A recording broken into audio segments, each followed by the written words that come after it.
Welcome to Commander's Comments. I am your producer for the evening, Harrison, and I'm about to be joined by our host of the evening, Chief of Heritage Operations, Mr. Ron Kennedy. Thank you very much, Moose. I appreciate you again hosting the Commander's Comment. Unfortunately, our Commander in Chief, Jason Brochures, he had a terrible crash. Well, his computer had a terrible crash. No problem with Jason, but his computer completely crashed on him this afternoon. So at the last moment, he said, "Do you think you could convince your twin brother to get on air for us?" And so he wouldn't have to. And I said, well, that's sort of dangerous because you give a Kennedy a microphone, you can't get rid of them. But the trouble is, you got two Kennedys. We're both fighting over the microphone. So y'all just hang with us. And we're going to give you the Commander's comment.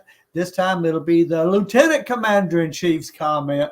But I wanted to make sure everyone knew that Jason Brochures is fine. He just got back from a long trip from South Carolina where they picked up a lot of new stuff for the museum. He's very excited and very exhausted over that. That's going to be a great asset. Some great assets that they brought back, and we appreciate the donors from South Carolina and other places that they got that. I don't know the full details, so I better stop before I leave somebody out and insult someone. I do want to give you a quick 2 or 3 sentence update on Arlington. After we come back from the Pop-Tart break, I'll read what Ed Phillips, the SCV's attorney, sent me, because Jason was going to do this, but again, wasn't able to make it because of his computer crash. But I did get Ed Phillips to send me some basic points on what has gone on and where we stand right now. Basically, where we are right now is you've got the United States Army trying to remove the monument. But we've got a file to the judge in the D.C. Circuit, a temporary restraining order that we're asking them to, the judge to grant us. So that's where we are right now. We're hoping that the judge will grant that. We've done everything from a legal point of view that can be done, and we're just waiting for the judicial system to work through. If we get that preliminary injunction, which is, as I understand, the TRO, the temporary restraining order, that'll hold it off. And I'll explain more after the Pop-Tart break. But first, let's get back to our Lieutenant Commander in Chief. Lieutenant Commander in Chief, Mr. Kennedy, what have you been up to for the Confederation lately? Well, been rather busy. I do want to let people know, and I think we'll start this off real early.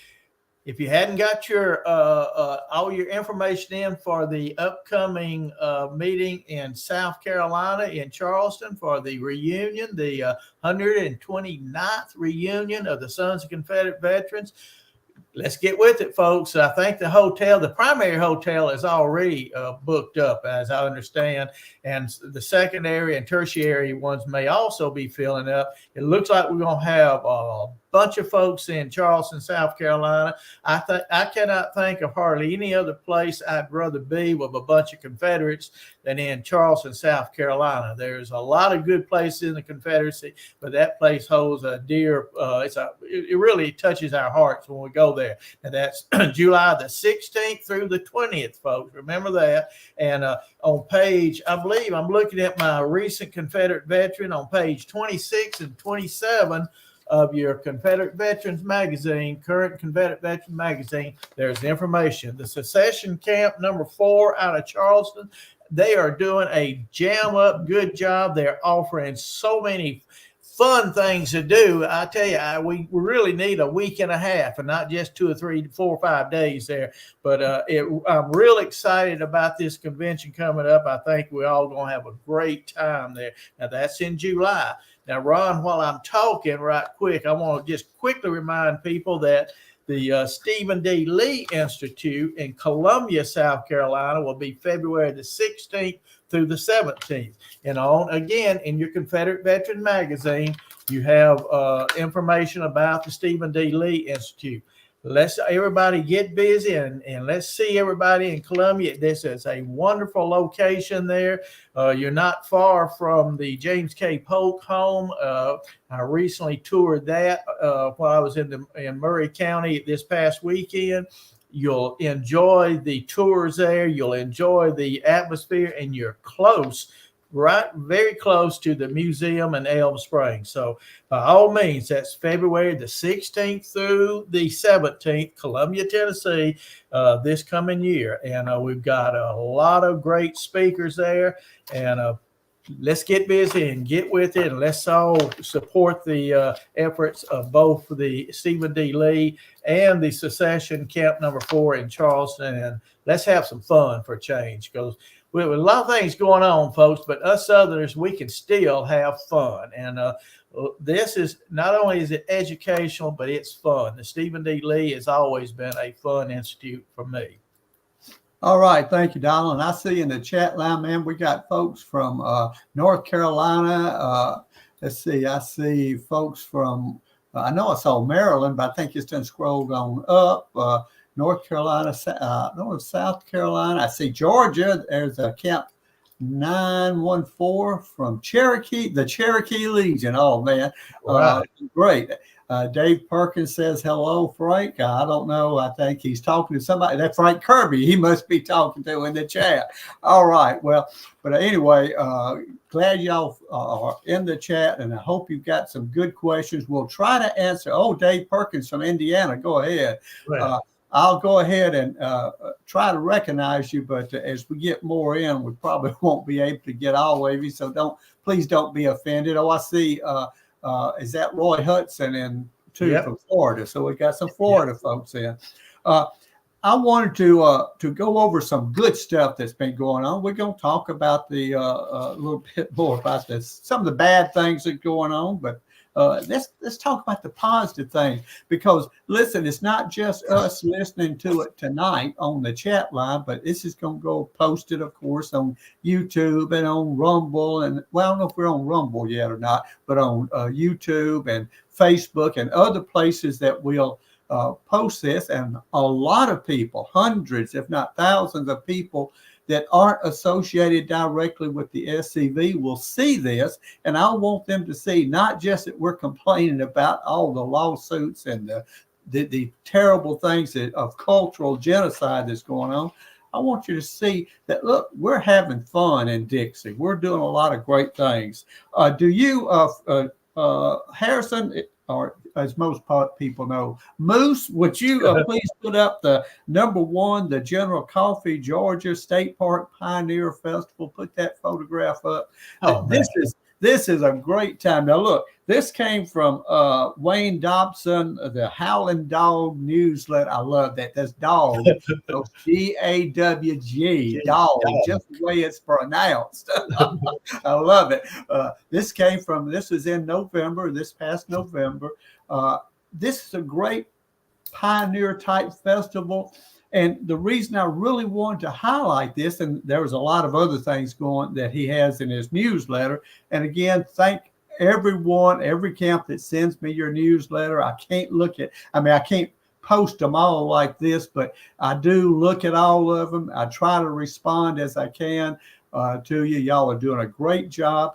But this is where the public gets to meet us. They understand how the history of the area, how important it is to maintain it. And the thing that I wanted to point out too is that we have something at Elm Springs and the museum together, and that land, I don't know, Donna, somewhere close to 70 acres of land we've got there.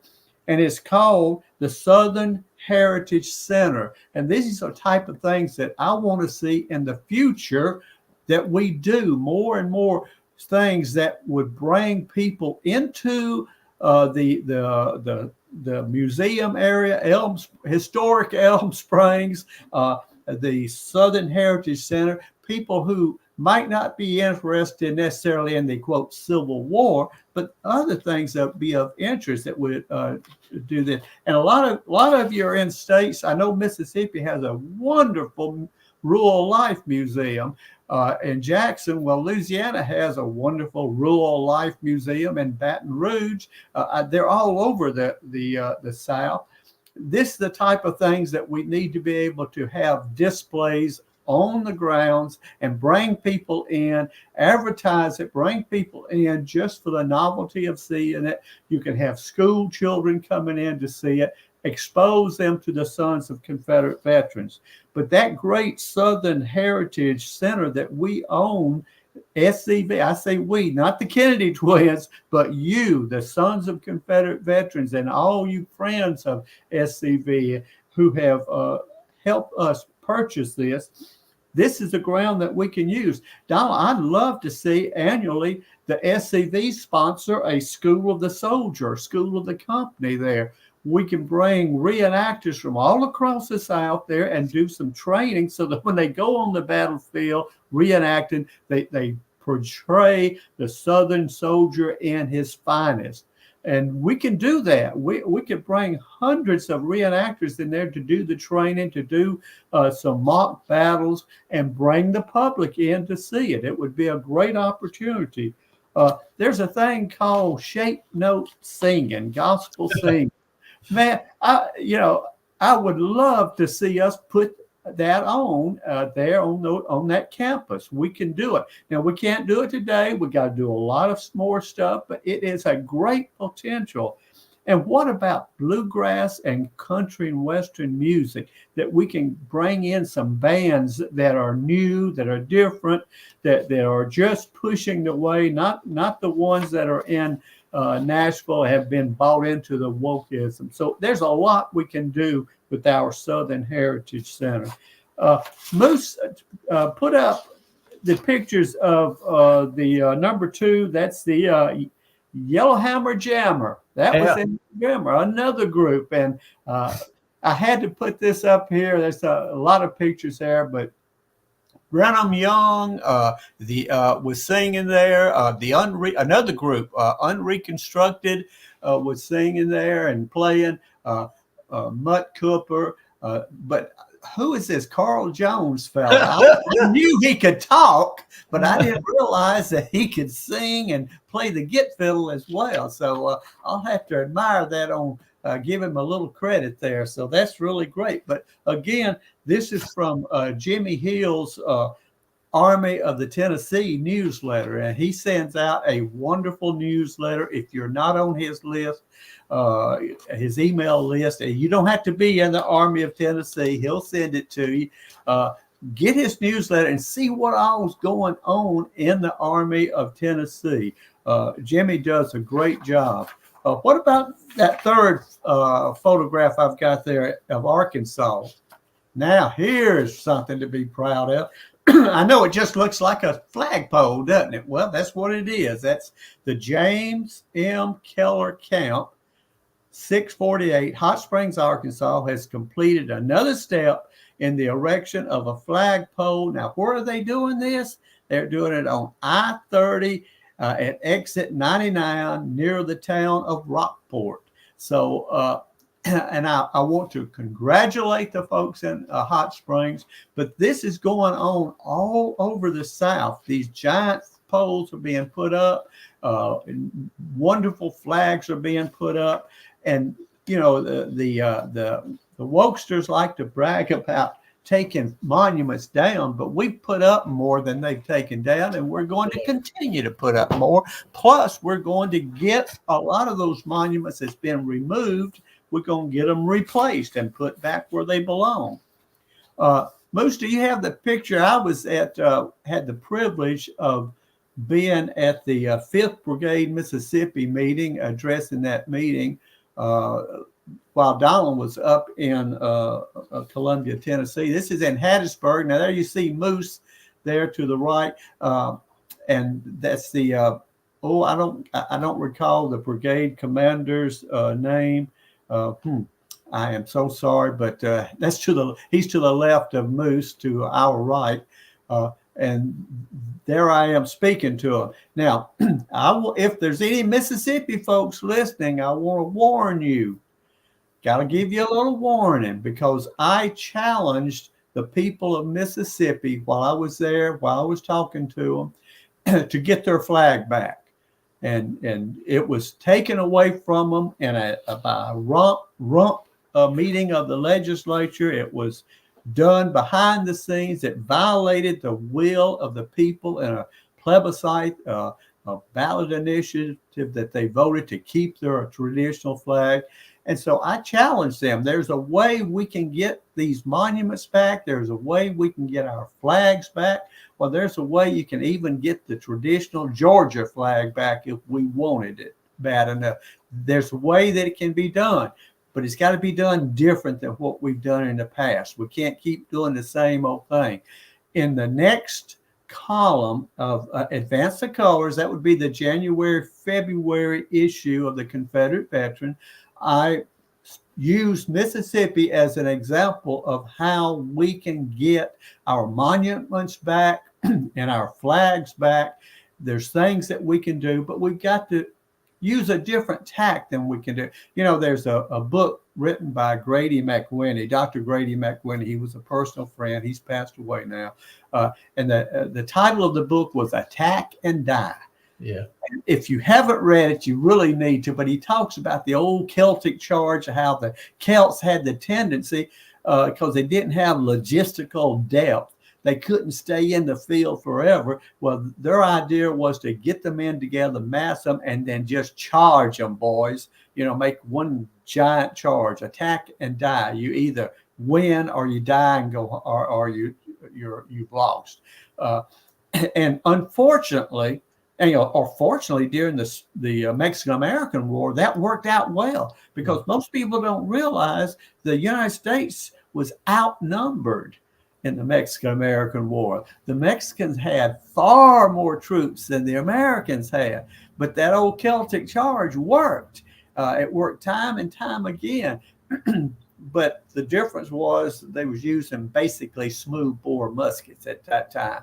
By the time the quote Civil War, the War for Southern Independence came around, the rifled musket was in charge, and it could reach out a long way. So by the time you charged into the main line, it had really withered your line down by rifle fire. But nonetheless, we in the South, or in the SCV, we have that cracker Celtic, Scotch-Irish tendency to attack and die sometimes, when we ought to be tacking, when we ought to be maneuvering, when we ought to be doing end runs or outflanking the enemy. So anyway, that's what I'm talking about in the next column. I'll challenge the people of Mississippi. Because Donald, where were we born and raised? Mississippi. Mississippi. That's where we got this here accent. And I'm proud of Mississippi. Every time I go up to visit my relatives, I come back sounding more like Mississippi. But nonetheless, we're going to get our flag back. We can get it back, but we've got to use a little different than we've done in the past. Let's see. Did I have... Could I make a statement right quick before we get into cake eating? What you're talking about is getting our flags, our monument back. Not only can we get these back, if we do what Ron is alluding to here in this effort, we can prevent flags and monuments from being taken away. But as he said, we've got to do things different. You cannot continue to attack and die. The techniques that was good in one fight, one age, is no longer any good. Technology drives tactics, and the technology has changed in the last 50 years. We've got to change, or we're going to end up like our forefathers, Celtic forefathers, if you're Celtic, attacking and dying. They didn't learn that it's changed, so we've got to change our technique. And I just want to make that clear. All right. Let's see. Moose put up the ATM Army of Trans-Mississippi flyer. I wanted to tell everybody, again, we're talking about the good things we got going on. We had a great time, and I had a great time in Hattiesburg. But this is coming up. I want everybody to put it on their on their calendar. It's coming up April the 6th, 2024. That's the Army of Trans-Mississippi. And it's a national, Commander-in-Chief brochures said, it's wonderful to have the national event at Stone Mountain, Georgia, and God willing, I'm going to be back again this year. But we need national events at other places. I do believe the Army of Tennessee, Jimmy Hill, has something planned. I don't have that down, Jimmy. I apologize, but I know he's got a national event planned. But J.C. Hanna with the Army of Trans-Mississippi has really worked a great deal here with the Mansfield Battlefield, where we're going to have a commemorative event on the historic site. You'll actually see the site itself. This is the last great Confederate hurrah in the Trans-Mississippi. We whooped them bad. And the funny thing, I read this years ago, when word got back to some of those troops that had won that battle at Mansfield, that Lee had surrendered and the South had lost, they couldn't understand it. What do you mean we lost? We whooped them. Well, it didn't quite work out quite that well. But anyway, I hope you get a chance to put that on your calendar if at all possible. And listen, down at the bottom here is J.C. Hanna's telephone number. Give old JC a call if you're concerned about where it is, how to get to it, hotels, et cetera, et cetera. It's up in northwest Louisiana, almost at the Texas line, all just south of Shreveport, if you know where that is. So would love to see you. I'm looking forward to that event. So thank you, Moose, for that. Now, Donald, I think you had some things. I'm doing all the talking. This is supposed to be the lieutenant commander. I told you that we argue over who gets the microphone. So, Donald, I think you had some things you wanted to go over. Nope, didn't have a word to say. All right, well, no. While you were in Hattiesburg talking to our Mississippi cousins, my wife and I, we had the pleasure of touring Maury County for their Maury County Christmas tour of homes. Now, I'm bringing that up because, Ron, you like me, you've been all over the South. You've toured all antebellum homes and sites all over the South. But the interesting thing about this tour of homes, we're bringing in people from all around the area and around the country to this event. It's not an SCV sponsored event. It's an event that the SCV participates in. As a matter of fact, I forget now if it was 6 or 8 homes and sites to be toured, and Elm Springs, historic Elm Springs, and the National Confederate Museum were 2 of the sites to be visited.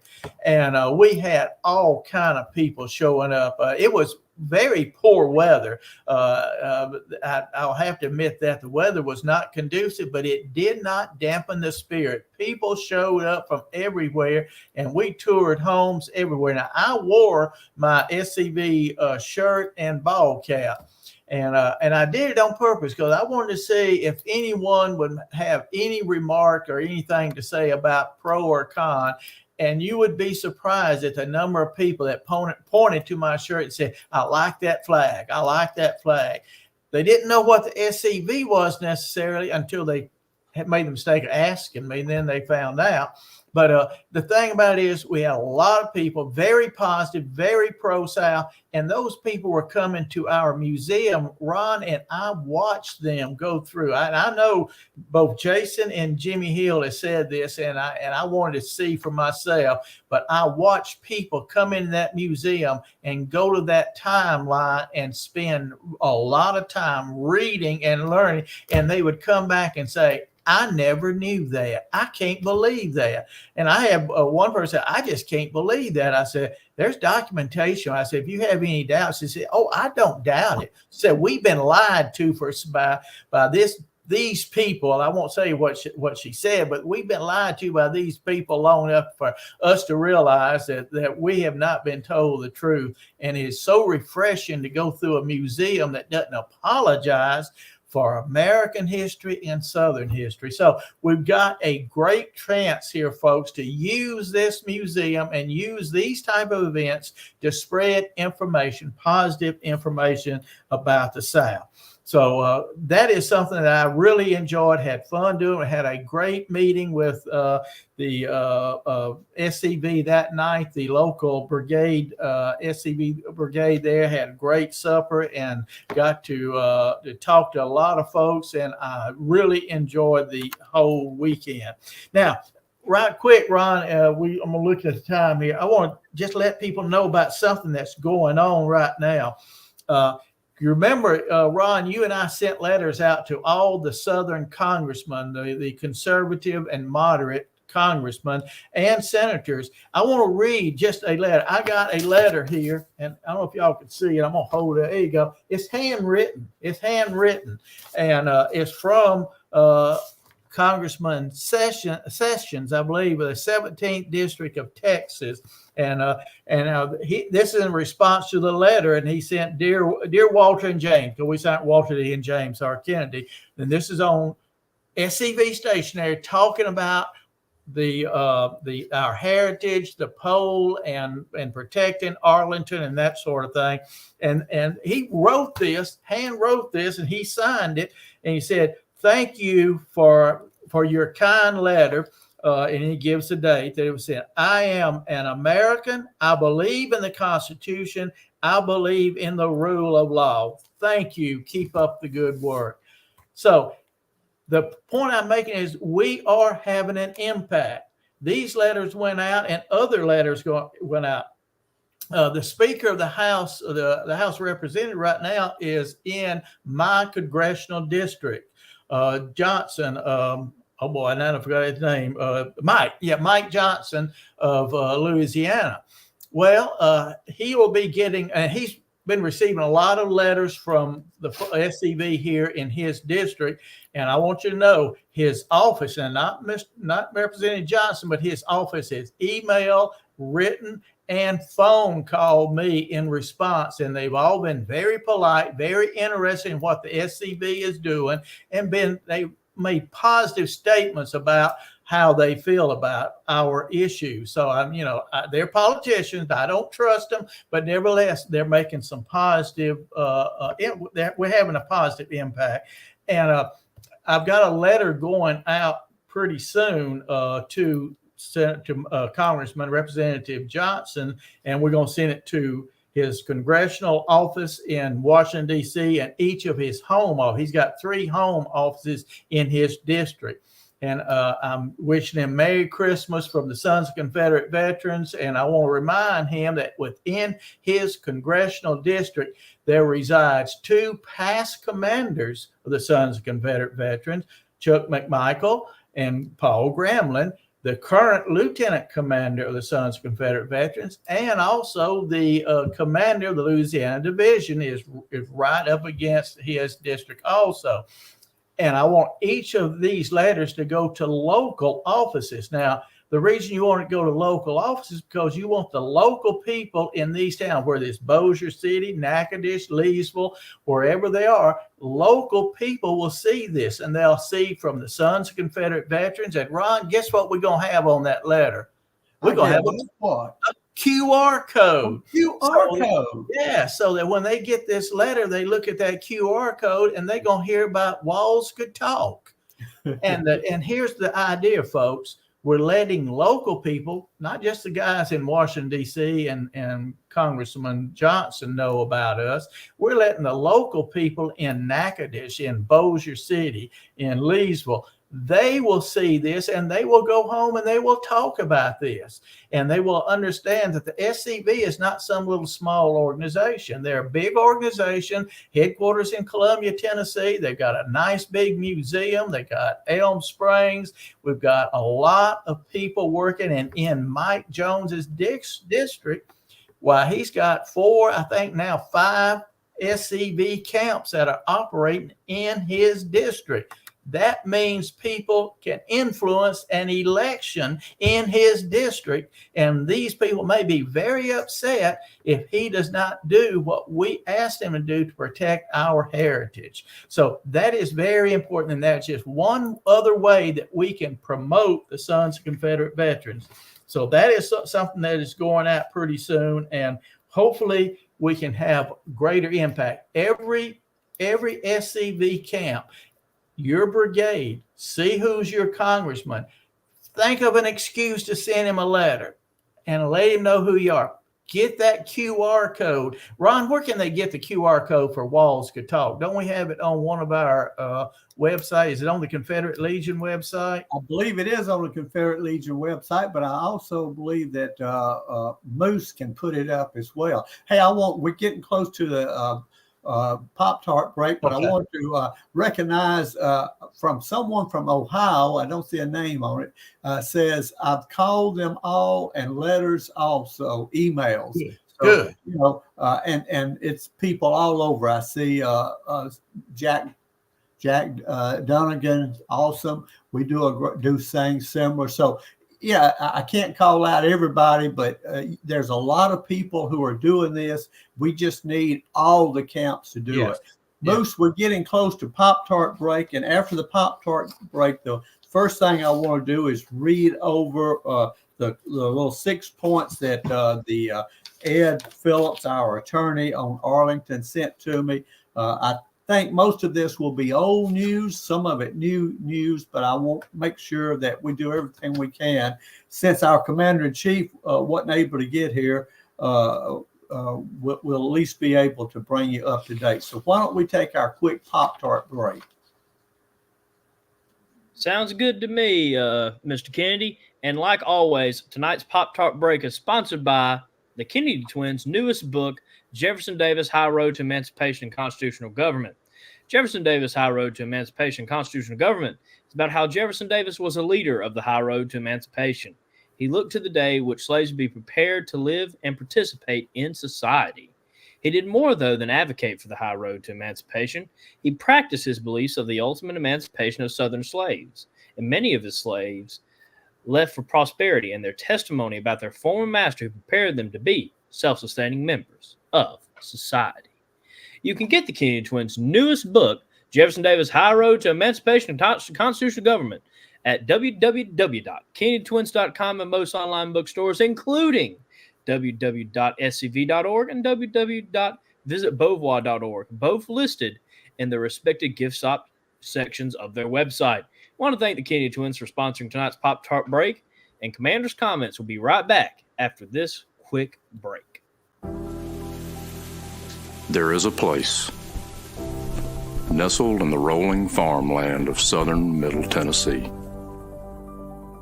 A home constructed in 1837, nearly lost to the ravages of war. Saved by a servant and a Confederate general. A place where families loved and lost. If walls could talk, what stories could be told? If a place, a home, can feel love, loss, pain, surely this is one of those places.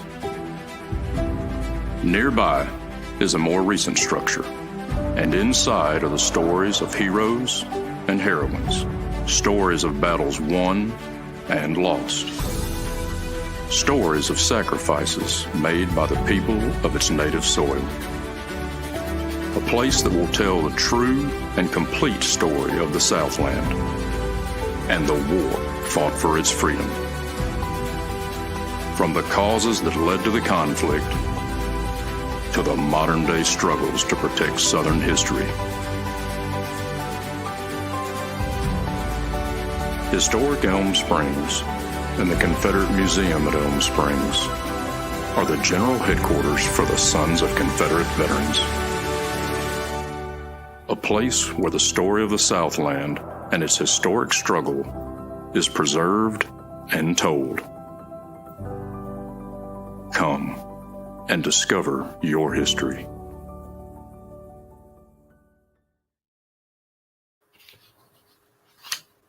All right. Thank you, Moose. We appreciate that. We're back from the Pop-Tart break. Folks, just bear with me. I'm going to read you quickly what our attorney, Ed Phillips, who's been working on for the SCV on the Arlington Reconciliation Monument. This will probably be old news to most of you. There's a little bit of new stuff, but I wanted to bring you as up to date as I can. So he says, as I understand it, I'm quoting Ed Phillips now. One, both the SCV and Defend Arlington requested preliminary injunctions within the complaint filed with each respective court prior to consolidation. Let me back out just enough to say that the SCV filed our suit in Virginia. Defend Arlington filed theirs in Washington. The Department of Justice or whoever the court consolidated it. Okay, back to Ed. The Department of Justice, on behalf of the Department of Defense and the Department of the Army, filed for dismissal of the consolidated suit. Responses were filed by both the SCV and Defend Arlington.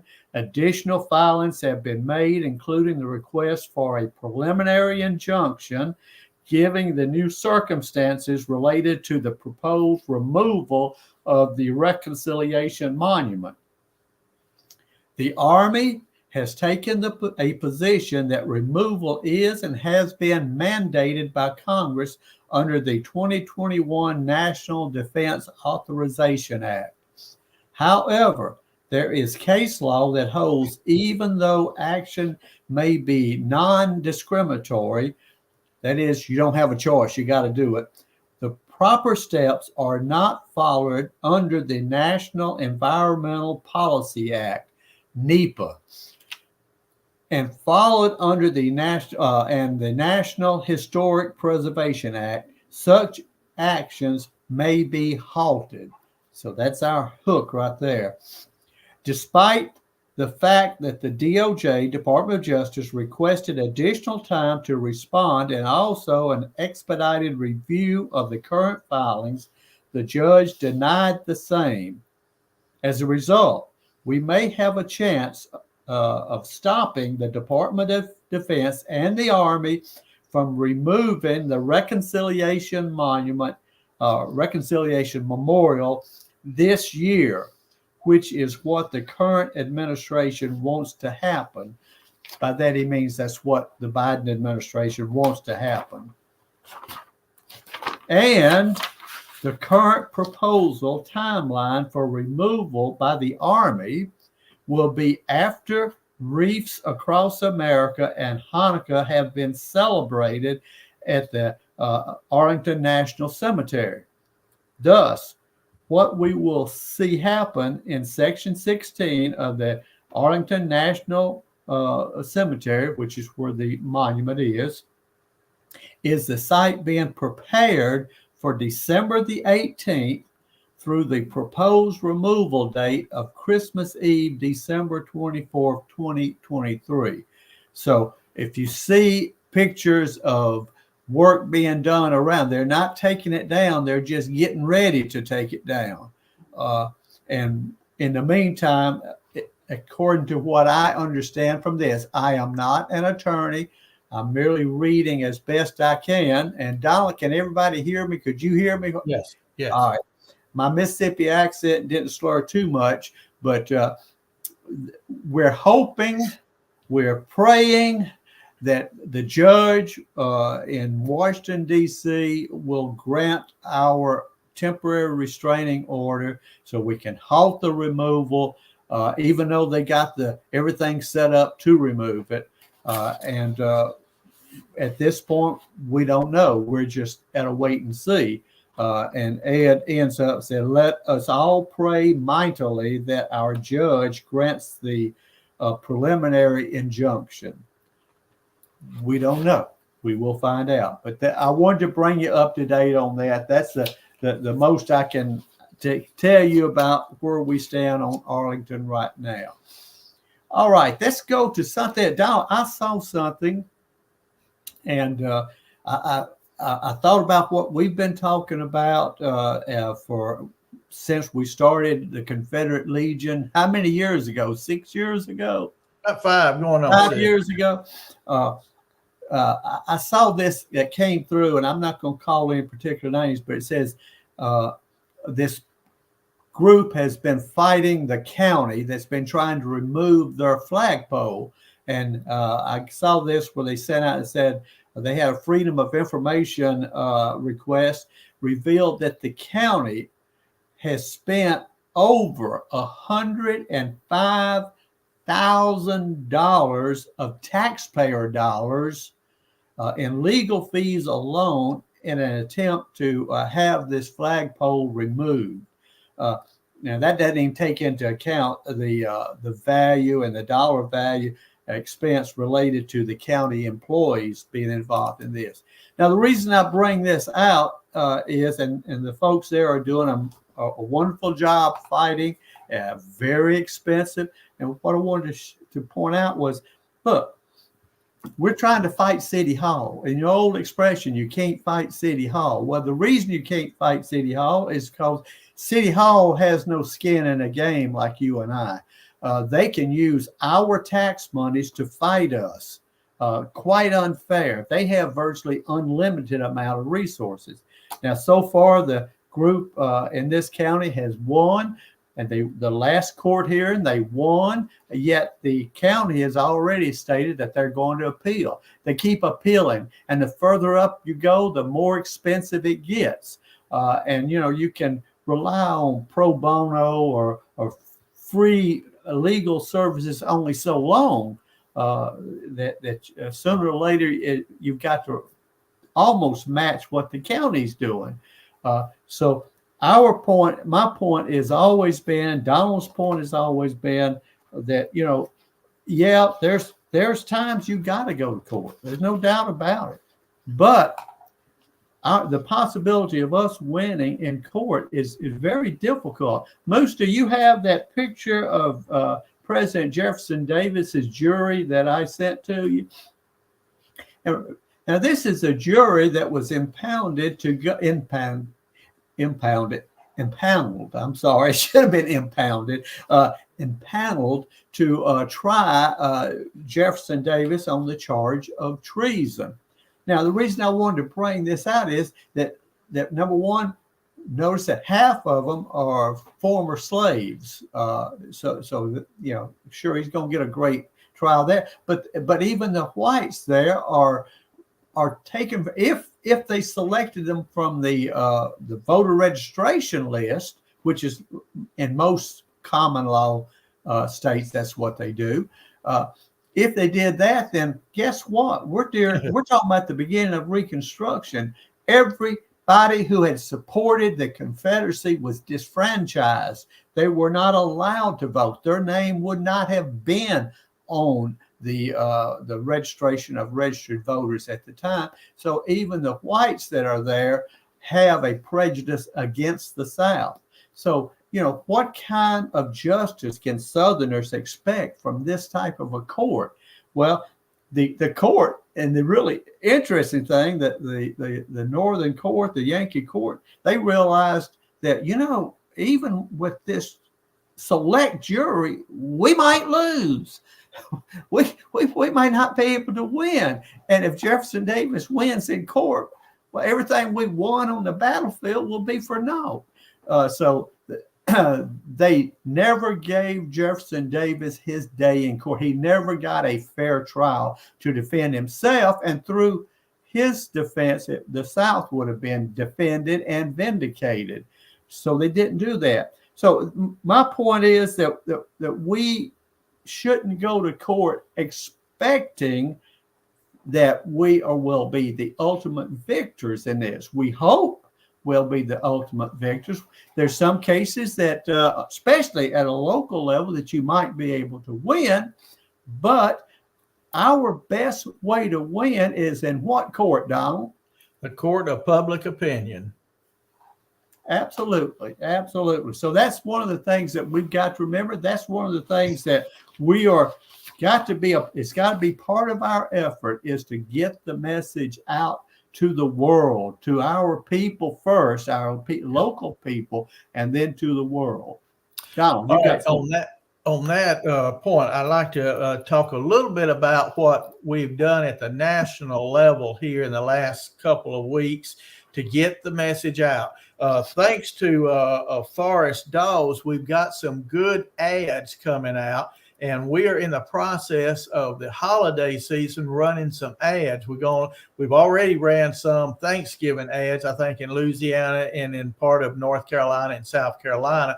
We're looking for Tennessee and in Alabama to run some Christmas ads, as well as some more in the Trans-Mississippi.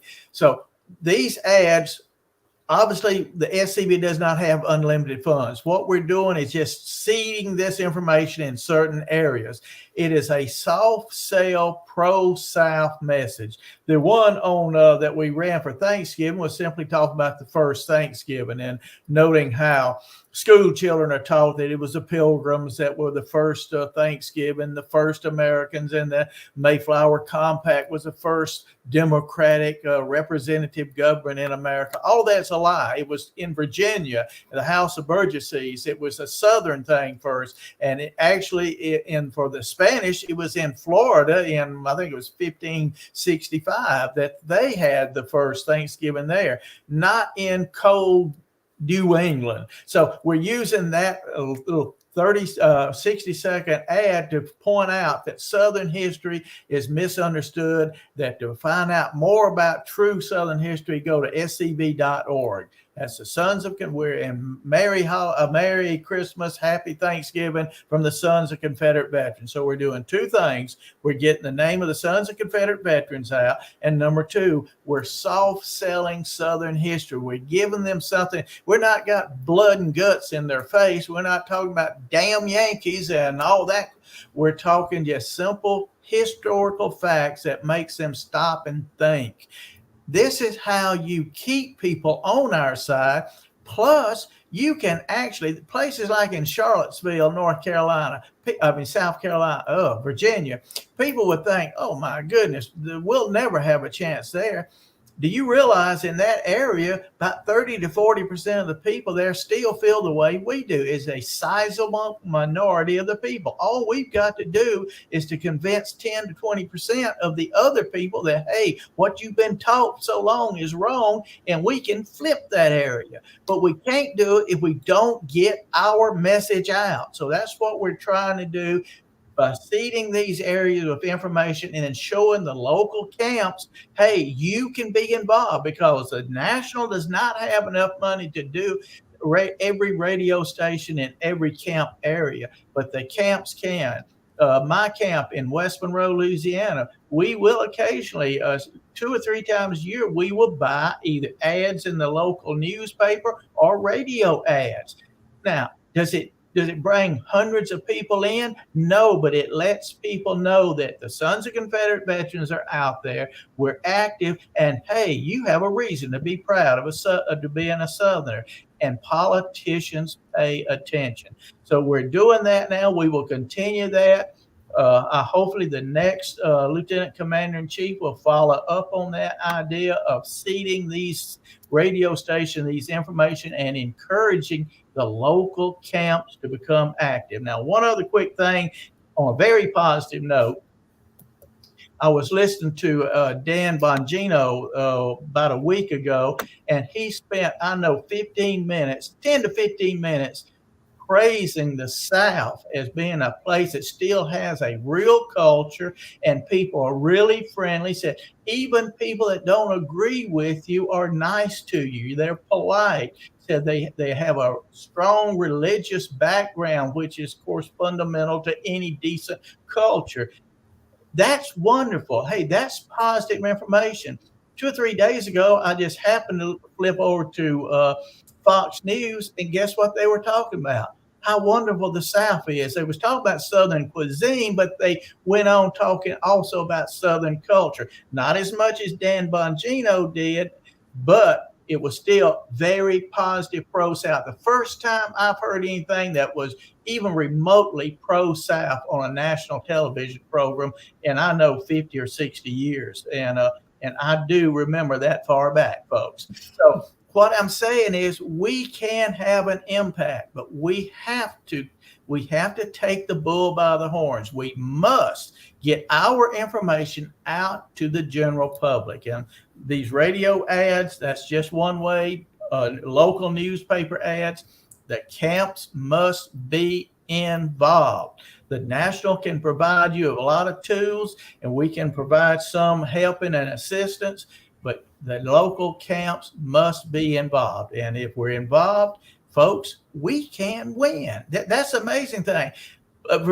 We can take back everything that has been lost, but you can't do it by staying on the defensive. Absolutely. Ask faith and bet your forest. You got to go on the offense, and the quickest way to defeat your enemy is to go on the charge them, give them cold steel. That's what we've got to do. Yeah, you got to do so like Patton. They told him, you're advancing too hard. You're charging too hard. What about your flanks? He said, let's keep charging. Let them worry about their flanks. And that's what we've got to do. Now, Donald, when we talk about the local camps, and it is, the SCV is the local camps. I mean, it's not national. It's not the museum. It's not Historic Elm Springs. It's not the Southern Cultural Center. That's part of it, but our job up at the top is to support those down at the bottom. It's not that those at the bottom are supporting the hierarchy up top. Amen. Matter of fact, there is no hierarchy. How many? I don't know. How many hired paid employees do we have at I just went over. I think it's 3 full-time, maybe 4 full-time, and about maybe an additional 4 to 5 part-time employees. And we've got a lot of good volunteers. It is not a humongous operation in that sense. We get a lot done up there, and there's a lot of volunteer work, and you've got people like Commander-in-Chief Burl Shears who'll come do tours, be the tour guide at Elm Springs, or in the museum, and Jimmy Hill, and I'm going to leave a lot of people out, just a tremendous number of people who volunteer to it. But the key job is at the camp level. That's what have we got? Right at 800 camps around the Confederation. If every one of them would just get slightly involved with this public outreach, this PR effort that we're making. Now, Donald, when we put up let's say a large Confederate flag on the side of the road, is that all we need to do to promote the South? It better not be, because you and I driving by, and SCV members and UDC members drive by, we feel good about it. But too many people drive by and see that flag as a symbol of racism and slavery. Unless we speak for that flag and tell people why they should be proud to see that flag flying, we're doing no good at all. We will absolutely set the stage for that flag to be ultimately removed if we do not speak for that flag. It represents love, patriotism, and home, and all those great things of value to us as SCV, UDC, Pro-South people. But remember, our numbers are shrinking. Look, this is gray. I didn't just paint this on before I came on air. We're getting older, and if there are not people to replace us who feel like us, it's lost. And the only way we'll have people to replace us if we train them up early. Train them early and teach them the truth. And we can put the enemy on their back foot, and we can defeat the enemy with the truth. But the truth will do no good. Look at those books behind me here. Look at the books that Ron's got. Every one of those books are pro-South books written by people who love the South. What good do they do? Sitting in his bookshelf and my bookshelf. And remember, most people aren't readers anyway. We've got to learn how to get information to John Q. Public out there, and we got to do it quickly, folks. But if we do it, we can win. We can literally win back everything that's lost and really set the standard of Southern liberty and freedom that will draw all Americans to our cause.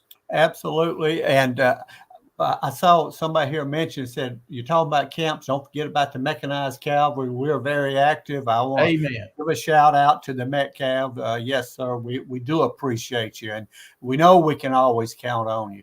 But the other thing too, I wanted to get across is that it's so important for us to get our message out through whether we are doing it through newspaper ads, radio ads, but we also have to get into a situation where we can do a Don Bongino podcast type of situation, but be able to broadcast that and get that message out to where we've got literally hundreds of thousands of people that watch our program and listen to us. That's something, again, that I'm looking into the future. I can see what's potential out there that we can get done to get our message out to our people, to convert those who have been really brainwashed by the postmodernist neo-Marxist education establishment. And listen, in the column that I write in Advance the Colors, January, February, I challenge Mississippi, because what I'm saying is, Mississippi, if you'll get your flag back, it'll be such an inspiration that maybe the people in Louisiana will get busy and we can rescue our Davis and Beauregard and Lee monuments that's being kept in a trash heap somewhere by the city. But that city don't own those monuments. Plus, that city needs state taxpayer funds to help them.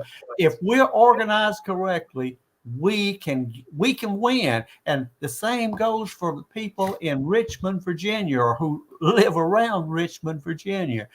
But we need to make some drastic action. I say be audacious, be audacious in what you do.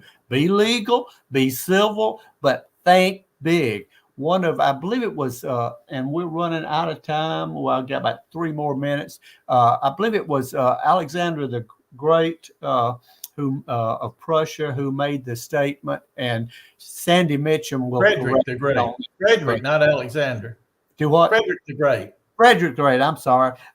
Thank you. My brother corrected me before Sandy could, but I believe he said that if you're going to take action and risk so much, make sure that if you win, it's worth the effort. It makes a substantial difference, a major difference. It's a strategic victory, and that's what we're looking at. Mississippi, again, you could possibly be the first great victory that we have if you get your flag back. Hey, maybe Louisiana will get their monuments back. We've got a conservative governor coming on board. This will be a great time to do it. Look out, Mississippi and Louisiana may beat you to the punch, but it's also true all across the Confederation. We can win this fight if we do it strategically and not get disappointed, and not depend entirely on hiring a lawyer and filing a lawsuit. Amen. This Absolutely. is a battle in the court of public opinion, because if you win in the court of public opinion, it goes back to that an ounce of prevention is worth a pound of cure. If we've got the public on our side and they are willing and brave enough and enthusiastic enough to vocalize that wish to maintain their heritage, we don't have to worry about hiring a lawyer, because the suit will never need to be filed. We'll keep it and we'll get our monuments back. We'll get equality under the law. We'll get the same respect for our heritage as all other groups. Donald, we got 1 minute left. Do you have anything you want to say? Just to put footnotes on what you said, that politicians pay attention, and when we make noise in the SCV through ads, through our raising flags and then monuments, and letting people know speaking for those flags and those monuments in a public way, when we do outreach to other civic organizations, invite them to join us or listen to us, when we send letters to our political establishment, all of that will prevent so much of the lawsuits that are being filed. Most judges, and I don't know about other states, but most judges in Louisiana are elected by the populace. Over 74% of the people in Louisiana support Southern heritage. That was an LSU poll. That wasn't some poll done by Alabama. My God, this was done by a legitimate university. Oh, you in trouble now. You in trouble now. Yes, but anyway, 70, I think it's 74% of the people in Louisiana. This is all across the board: Democrat, Republican, moderate, independent, libertarian. Leave the monuments alone. So when politicians learn that there's an organization that will work for our defeat if we attack their heritage, then they will leave us alone. They may not like us, but they will fear us. And right now, we need to put the fear of the Lord in a lot of these politicians.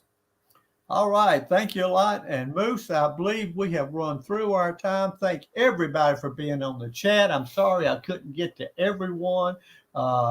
We've had a lot of people making comments as we come through. We appreciate you very much.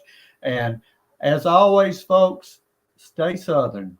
And share this program. Put it on your social media. Let people know who the SCB is.